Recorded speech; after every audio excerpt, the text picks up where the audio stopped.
to Off the Shelf. I'm your host, Yvonne Wolf. Today, our special guest is Glenview neurologist and author Trupti Gokani. And today, she's here with her book, The StressRx. Welcome, Trupti. Thank you so much for having me, Yvonne. Well, Trupti, what motivated you to write this book? So one of the key facts that I've known for a very long time is that 75 to 90% of visits to the doctor's office are due to stress-related conditions. And that has been a concerning thing for so many years as a physician, to know that, to realize that, and yet not to understand how to work with individuals that are stressed. And so I decided to write the book to help really understand what stress is and how to reduce it. Oh, it must be a huge topic, right? Yeah. Because it manifests in so many different ways.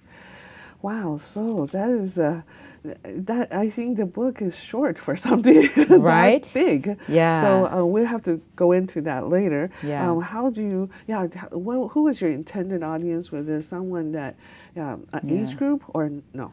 So initially, I was focused on women. My work before this for first book was actually on migraine patients. So I focused on women in their 20s, 30s, 40s, 50s, and above that struggle with pain and episodic migraines. And then I realized there's a bigger picture here, and there's a lot more that are struggling with a bigger condition, which is stress, and how to connect with stress.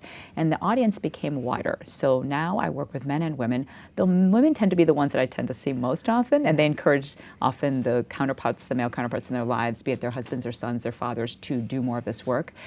So age group typically about 30s to 60s, though I'm finding a younger generation is coming in, and I think it's fascinating to see that and exciting to see that, because a lot of young individuals in their teens and 20s are actually coming to seek help from me, which I think is so gratifying, because I'd love to share this message with so many. And it's must be so much about even the growing awareness, perhaps, because maybe people weren't sure it was stress-related, some elements. Exactly, because now the connection is being made that your emotional health and mental health are linked to stress and how we respond to stress, and now the younger generation is seeing the connection between physical health and emotional health, which we didn't really become aware of in our early years, right? Yes. I think in my medical training, 30 years ago, we didn't talk about that. No, it was most, I would imagine, it's mostly like you think of physical,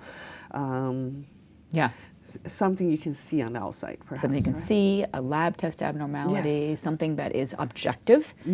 And especially as a neurologist, a lot of times we look for imaging abnormalities, right? Or structural abnormalities. Like your MRI is abnormal, or your reflexes are abnormal, or you have a sensory imbalance in your physical exam. Yet there's a lot that happens before the body physically imbalances itself, and there's an emotional stress component that I'd actually like to share we can reverse before we create physical symptoms and disease. So why not take some time there? Yes. And that's why I love that the younger generation is looking into this, because they don't want to be on medications and have chronic diseases, and so why not look at how we can reverse that, reverse the stress and improve ourselves before disease sets in. Now you mentioned that the awareness of it. Do you think that COVID has something to do with this awareness of something we can't see, but we can be sick from it? It's amazing you bring that up, because I think that was the most profound thing that's happened for so many of us. Yes, we had a lot of losses, a lot of deaths, a lot of long-standing COVID symptoms that occurred from the episode and from the duration of COVID. Though I have to say, during that time, that was the time for us to go inward. That was the time we had no choice but to turn off the world around us. You know, we couldn't at that time leave and go to work or go to the grocery store. We were kind of within the confines of our homes, and often within the confines of our heads. And when you're in that state, you have no choice but to reflect. You have no choice but to sit and pause with yourself. And I think it was a forced internal pause that I think everyone at some level needed to have, myself included. Yes. And that's when the book writing started with this book, second book. Okay. Yeah, because many of ours our guests actually produced their book during the COVID. Years, and we actually had like a backlog of authors, and I don't know if you heard about that, but publishing companies actually ran out of paper at some point. So incredible. So there's some good to it, right? Being having the time to reflect and isolate, but then that could also be part of maybe rumination or absolutely, because then we're our worst enemies. We can be the mind can work for us or against us. And unfortunately, when we're kind of with our minds for too long and we don't have the tools and how to handle those programs that come up, oftentimes the anxiety, the fear, the frustration. When is this going to end? Why is this happening to me? What is going to happen with my job, my work, my relationships? Unfortunately, we can get stuck in a spin, in a cycle. And I think for some, it was beneficial to acknowledge and, like you said, become aware. For others, it almost worsened the condition that was underlying because they were able to face it, which I still think is important. I think all of us, whenever I teach, I love to teach yoga and meditation, and I'd always encourage individuals to sit and work with their breath and pause their mind. How many patients over the years have said to me, I can't. If I sit and quiet my mind, the things that come up, I have to move. I'd rather not meditate. It's too hard to meditate, right? Well, we had no choice but to do that. We were forced to go into meditation. We were forced to go into quiet. Though at some level, every single one of us really needs that. We need that quiet. And I think it's only going to benefit us if we can now use the tools, if we realize that was difficult for us, to balance. So we can be with ourselves. So you have to go through it, not around it. Absolutely. Okay. Absolutely. Okay. Can't avoid it. Yes. It's always there lurking, and it's deep within us, and either we face it or it shows up in other ways, such as physical disease. It's going to show up somewhere. Yes. So either we acknowledge and really learn to understand the emotions and the stress, or it turns into something where we cannot hide and run from it because it'll become physical. It could be knee pain, it could be neck pain, it could be headaches. It shows up in It'll the MRI. show up, and then the MRI will find it, and then the labs will show abnormalities. But why not catch it before that? Wow. Right? Trupti, I would imagine this book has a huge scope. What is the difficulty you had in managing this book? Yes, and that was the challenge I had with the second book, because the first book, The Mysterious Mind, was focused, on migraine, and then suddenly here, book 2 is on stress. And how do we write about stress? It's such a large topic, yet it's something that I think we needed to take the time for all of us to process during the pandemic. So what I started doing was thinking about my patients and individuals that really were challenged with understanding how stress affected their system. And remember I mentioned that 75 to 90% of doctors' visits are due to stress-related conditions. Yet as a physician, we didn't really have the tools to assess stress. How stressed are you? What does that look like? What does that feel like? And so the idea is that when we don't address the symptoms, we don't address the emotional and stress component, it turns into symptoms. In fact, if we don't address it early, eventually you'll start to get physical symptoms, lab abnormalities, the abnormal MRIs we talked about, right? Yeah. So it's better to take the time to pause, reflect, understand how stressed am I? Where are my emotions in this? Can I address that in a way that's healthy so it doesn't then turn into symptoms? Because what happens is the system, if it's not heard, the symptoms get louder. The symptoms turn into disease. And that's where I want to catch that before disease hits and allow us all to really process how much stress are we carrying? What can we do to clear the stress, balance the emotions, so then disease doesn't set in? And to me, that's really empowering. Wow, that is but it sounds like you're dealing with something that's much more intangible, whereas it's so much easier to go to surgery, remove this, remove that, or take this medication, and it will reduce your symptoms. Exactly, and unfortunately, medicine isn't that simple. I think when I finished my medical school training, went out to see patients, I myself was a little bit naive, thinking, can give this pharmaceutical or try this injection or this procedure, and the symptoms will immediately disappear, or they'll improve dramatically. Right. It works. For a good number of patients, they may have gotten that outcome, yet the symptoms either came back or secondary side effects occurred, right? And I realized it isn't as simple as just giving a medication or an injection or recommending surgery.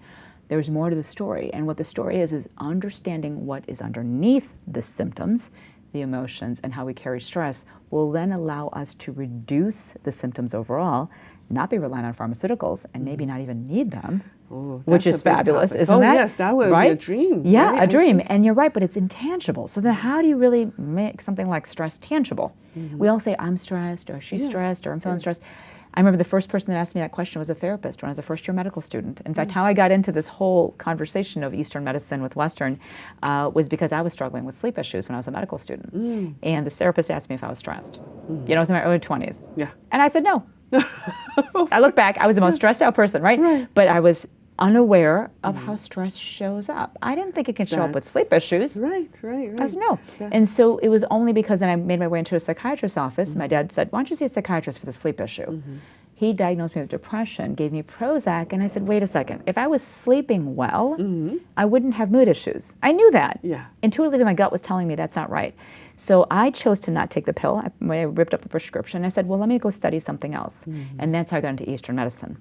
And so Ayurvedic medicine helps you define stress in a way that Western can't. Yeah. And I guess that's the key point, right? They say the diagnosis is half the cure. If you don't know your stress, if you don't have some kind of awareness. And that is hard to build. And I think that's hard to build. Yeah, it's individual, isn't it? Because some people, like I've heard some people, their stomach feels at first. Right. Some people, they can't sleep. Right. Some people, it's like this elbow. Yeah. You know, the elbow's elbow or knee pain. Right. And that's the challenging thing, is that stress can show up in so many different ways. I'll just say this. Whenever you're not feeling optimal, any part of you is not feeling optimal. Your mind, your physical body, your system is off. Digestive symptoms, headaches, neck pain, anything that is not in alignment with your baseline, authentic, harmonious self is stress showing up in a vulnerable area of your system. So now the question is, well, then how do I acknowledge that I have this? How much am I carrying? And then next, of course, how do I fix this, right? Yes. So step one is, number one, just awareness. Just pausing and saying, you know what? My neck feels really tight.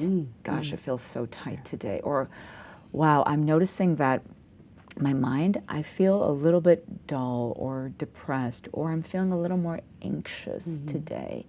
Maybe I'm talking faster, or I'm moving faster. Oh, that is right. That's so much to know yourself. I think I am. I think that's already. You're already three steps ahead, right? Right. And maybe many of us don't even notice until maybe third day into this. Exactly. Or the crabbiness, or the, and some people don't feel headache. They just feel crabby. They just feel crabby. They don't know. Exactly. They don't feel the pain. And back to that therapist saying, do you feel stressed? See, when you're in a state, and when you go to that state often, you normalize it. That's your truth. Yes. So you don't even know you're disconnected from your baseline. No. So I think that's number one most challenging thing, is to, number one, take the time to assess, are you in a balanced state? And then if you're not, how disconnected are you? So what Eastern medicine does is it allows you to figure out, what does baseline look like? And what does out of alignment look like? And that disconnect from baseline to out of alignment is what I call stress. Wow. That's how the system shows itself. Good definition. I never saw it this way, but I guess something we didn't really have a chance to adjust is that both you and I, come from an Asian background. Our families, through that, I guess, home education, right? Yes. We already have some awareness of what that logic of health, what that looks like. We do. And one of the key things is respecting the gut-brain connection and the emotional connection to physical symptoms. And two areas that are really explored in Eastern medicine that aren't explored as much, and now they're starting to be explored in Western medicine, are those two areas. How do emotions affect physical disease? And in Eastern medicine, Ayurveda, which is what I've studied, Ayur means life, and Veda is wisdom of life, wisdom of longevity, 5,000-year-old science. The Ayurvedic principles are that emotions and physical are one. You don't separate your thoughts and your emotions from your physical. You're anxious at the same time. Body could be holding itself tight. Maybe I'm in freeze state. My neck gets tight. My colon gets tight. So I'm anxious and constipated and have neck pain. That's all one. Yes. That's a state. Challenges a lot of people I've met over the years, myself included, is we go into state and don't realize we're there. No. And that's the piece we need to kind of do, is wake up to the fact that we're in state. The piece we need to work on is finding out, how out of alignment am I with my baseline? So the tricky thing is, it's like putting on a new pair of glasses. You almost need to see clearly to know this is what it looks like. This is what I should feel like if I'm absolutely aligned. And a lot of individuals haven't given themselves the chance to do that. No, because when you go to see a doctor, especially you're over 50, Yeah. the doctor just tell you Yep. it's a sign of aging, right? That's the worst thing And to my say, mother, yes. yes, and my mother, who's 86, she tells me that every time I go see a doctor, I feel older. Yeah. Because Oh, no. you tell them what's Yeah. wrong, and they Yeah. say, "Oh, you're just aging. You're just getting older. Yeah, Yeah. and then- You sleep less restoratively when you're older. Oh, you don't digest as well when you're older. You make Yes. less stomach acid. Constipation. Oh, you're being just told this is older. what just happened. Your body's shutting down. That is not true. So in Eastern medicine, the beauty is that the concept is that if you stay in alignment with your state, so there's just three. Should we go through the 5 elements and the 3 states? Because it's kind of helpful maybe to share that.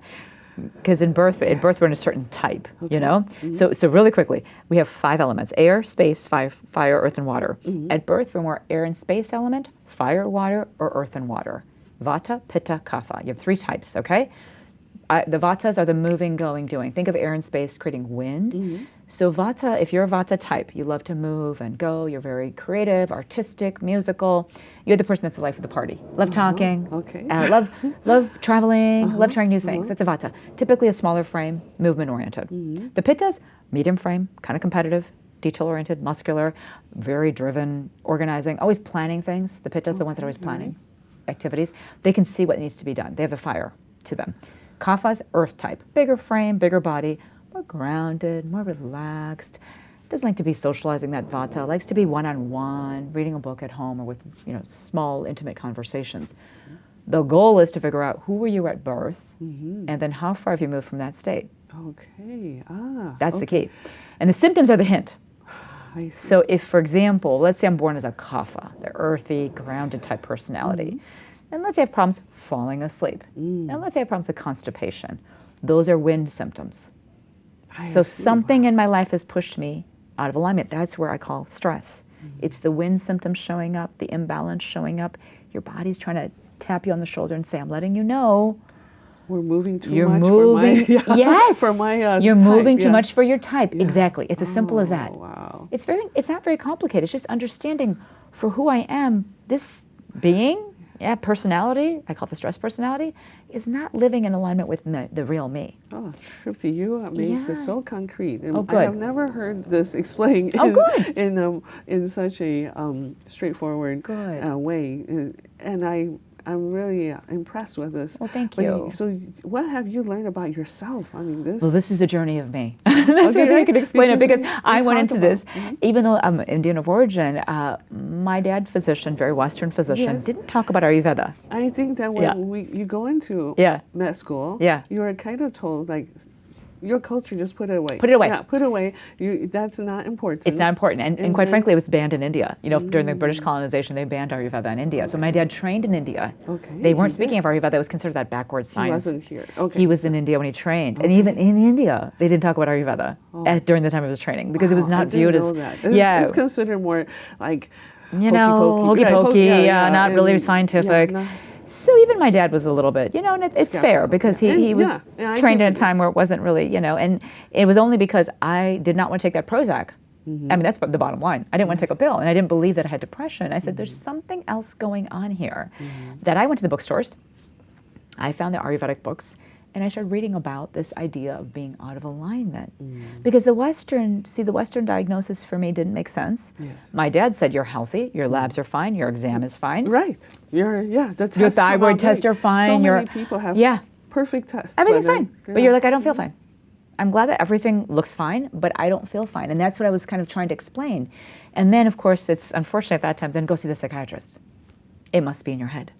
That's kind of unfortunately and that is not the full truth. The full truth is that it's not in your head, it's in your energy body. Ooh, getting a little woo-woo there. Getting into a subtle body that you can't see. Now, that's why physicians don't like that. Because they want to be able to see tangible. Back to tangible. Show me the abnormal reflux. Show me the reflex. Show me the lab abnormality. Show me the MRI. Though this is the intangible. Yet energy, we're more energy than we are physical. If you look at even the atom, it's more empty space than it is the neutrons and electrons in there. So we're more actually empty space, and I think it's hard for people to hear that. And just like I say this with the microbiome, we are more bacteria than we are human cells. I know that makes people feel uncomfortable. Yes. We have more bacteria than human cells, but they're a lot smaller than the human cells. So when we start to really know the truth about these things, then you say, okay, then why are we not respecting those bacteria, feeding them good food, making sure the microbiome is healthy, eating well, and why are we not respecting the energy body? Because somehow we've disrespected those two things, the microbiome and the energy body. And that's what Eastern medicine wants us to focus on. Yes, to bring this holistic back to balance. Back to balance. So this is very fascinating, Trupti. What would you say to encourage other authors? I mean, because you really incorporate something from your background, your cultural background, with your education and professional practice, and you start to question, right, all these things about who you are. Right.